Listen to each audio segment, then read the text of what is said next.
Hey everybody, this is TotalGamerJunkie. I want to welcome you all back to my channel. So in this video, I want to talk about why I believe that we will be playing as Max Caulfield again in Life is Strange. Now, this is a video I decided to make because I haven't really seen many people talking about this, like at least specifically not this. All I've seen is, oh, we get to play as Max again, not why are we playing as Max again. And let's be clear, I'm happy we get to play as her again. And I'm looking forward to what Deck 9 is going to bring to the table with Max, as they did a pretty good job with her in the farewell episode of Before the Storm. I mean, that was just great. I mean, when I realized that the episode takes place just after William left, and then he died in the car crash, because I saw the photo, I remember picking it up on the counter, and I was like, oh, you are kidding me. Like, William is dead. This is that day. And it's like, it just blew my mind. Now, despite how different they are, every Life is Strange game has one thing in common. Each one has a new protagonist. And in each game, there's always a story to be told, and that's it. You have a beginning, middle, end. We move on to another person. Beginning, middle, end. Now, the ones who made the first and second Life is Strange game was Don't Knock. But then, I don't know whether they lost the publishing rights or they decided not to make any more games. Square Enix gave the rights to Deck 9, who made Life is Strange Before the Storm, which was very interesting, and I think a smart move that they did on their part to have a game which is not only the next entry in the Life is Strange franchise, but serves as a prequel to the very first Life is Strange. Now, I won't lie, I do have some issues with Before the Storm, mainly how Rachel is portrayed in that, and I think Deck 9 should have made that into a trilogy, so each year will be a different trilogy, because what we hear about Rachel in Life is Strange 1, and then how we see her in Before the Storm, there's a few contradictions, and I think a Before the Storm trilogy could have shown Rachel's character evolve, and then we'd be like, okay, that's why she does this, that's why she does that. It's not a contradiction, it's just her character starts changing over the years. And then Deck 9, they took it one step further and let us play as Max Caulfield one last time, and got both Max's and Chloe's original voice actors to reprise their roles, which was just a phenomenal job, because I tell ya, whenever I play Before the Storm, I always do the farewell episode first, then play Before the Storm, then Life is Strange 1, because that's a really good story for me.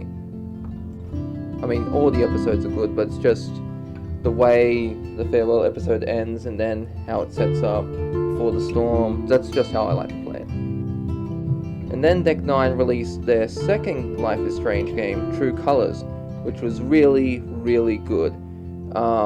Is it the best? Like, I'd argue for me, True Colors, I'd have to say, is the second best Life is Strange game I played, because I like them all, but if I'm basing a game, okay, it's story, it's writing, the environment, all that, I gotta give it the True Colors, because it improved on so much, the way you can interact with the world, the choices, the consequences, even mini things like changing your clothes or playing an arcade game. It's not an open world game, I'd argue it's a semi-open world game, but it does expand on a lot of things that they did in Before the Storm, and I quite enjoy that game. Now, with that being said, why is Deck 9 deciding to bring back Max Caulfield?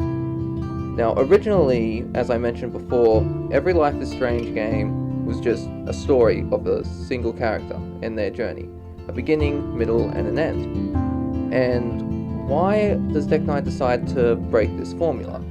Now, I have a few good reasons, and if any of you have any theories as to why you believe we're seeing Max again, please let me know. Now, one of the things I think Deck 9 could be doing is a soft reboot for the series.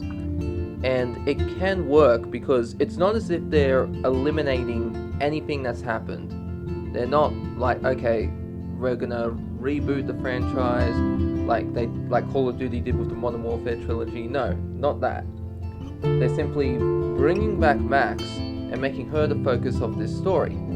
It's not as if anything we did in the previous games didn't matter, even if we're told we don't need to play Life is Strange 1 to play Double Exposure.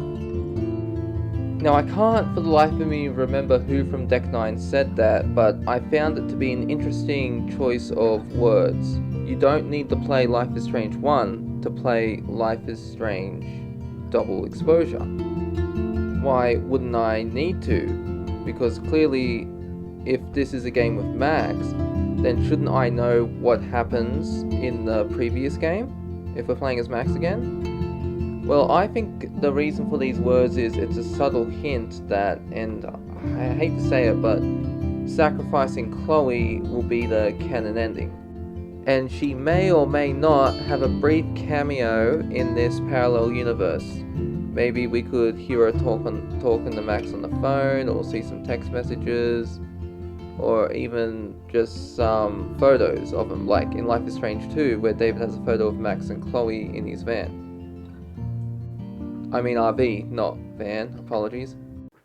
Now I know this would not sit well with a lot of people if the beginning of this game they pick an ending for us. Okay, this is the main ending, this is part of the game. But at the same time, I won't lie that it has so much potential, because what if this isn't just a standalone game? What if Deck 9 is deciding for a soft reboot, we want to make Life is Strange, we want Max to be the face of Life is Strange, and so we'll keep getting more games with her, which I think is good.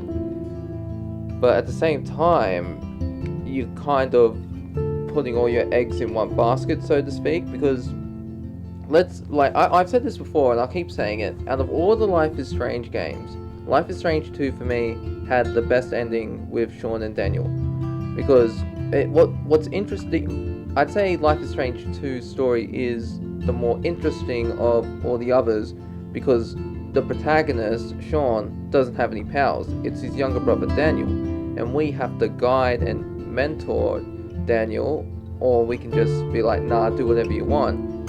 But our choices determine how he's going to use his powers, and that all leads up to episode 5, where Sean can either surrender himself to the police or cross the border. And depending on how you treated Daniel, how you tried to raise him, what morality you've instilled in him, he will either agree to go with you across the border, disagree, or agree to surrender or disagree. And there's a different variance of those endings. So if Double Exposure could be the start of, let's say, a trilogy for Max, how are our choices gonna matter towards the very end of the game? Unless they do something, for example, okay, you can import your choices to the next game. But I don't see Deck 9 doing that, and that's what has me worried if they want to keep making sequels with Max. Like, if we're making choices, then if we're playing a game that allows us to make choices and our choices have consequences, then the next game we should be able to import those choices. Even Dragon Age does this, and you don't play as the same every entry, you play as a different character, yet your choices do carry over in each game, and there are different consequences, both good and bad, for the choices you've done in previous games. Now, I could be overlooking all of this entirely. Deck 9 could be just like, okay, the Life is Strange comics with Max in them sold good, let's make a game focused on her and take some story elements from the comic books, but make our own story. I mean, because if you take a look at, I don't know how many of you have seen the comics, but what's happening in the game and comic is very similar, except unlike the comic, Max can control her ability to shift between realities. Spoiler, if you want to go look at the comic, read now, but just a quick spoiler, in the end Max will gain control over her ability to jump between parallel universes. But in the game, it looks like she can only jump to one parallel universe, and she doesn't have that much trouble doing it. And in the previous video I mentioned before, her powers will have a strain on her body, as I assume they would, just as her rewind powers do. So this could just be one big cash cow, you know?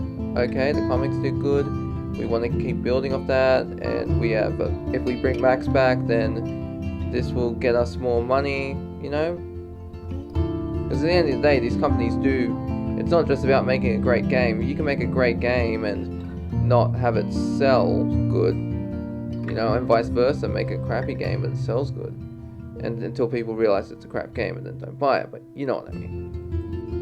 Now, the third reason I think why Max is coming back is I think Deck 9 wants to test the waters. I think they want to see how popular is Max as a character, how much money can they make, and if it goes good, they'll continue making more games with Max in it. If not, I think they'll just abandon her character and go and just stick to the original formula, new characters, new stories, and that one to me seems the most plausible. I'd love to see Max honestly, out of all the protagonists, I would like to play as Max the most, you know, follow her story, see what adventures she gets up to. But if we don't get that, if we get new characters as well, that's fine with me. But if we do get a game with, like, we are getting a game with Max, but I do think it would be cool if for DLC we could get like a farewell episode for Sean and Daniel, because let's face it, Alex and Max, they got their own comics, but Sean and Daniel, they got nothing. And I feel bad for the characters, because, like, come on, where's their love? So I think a farewell episode or a comic would be pretty cool for them.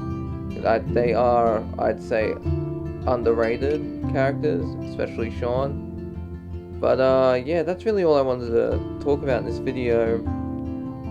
I do have some other ideas I want to discuss about gameplay, characters, but I'll save those for another video. Let me know what you think about this video in the comments below. I hope you enjoyed it, and I'll see you in the next one. This is TotalGamerJunkie, signing off.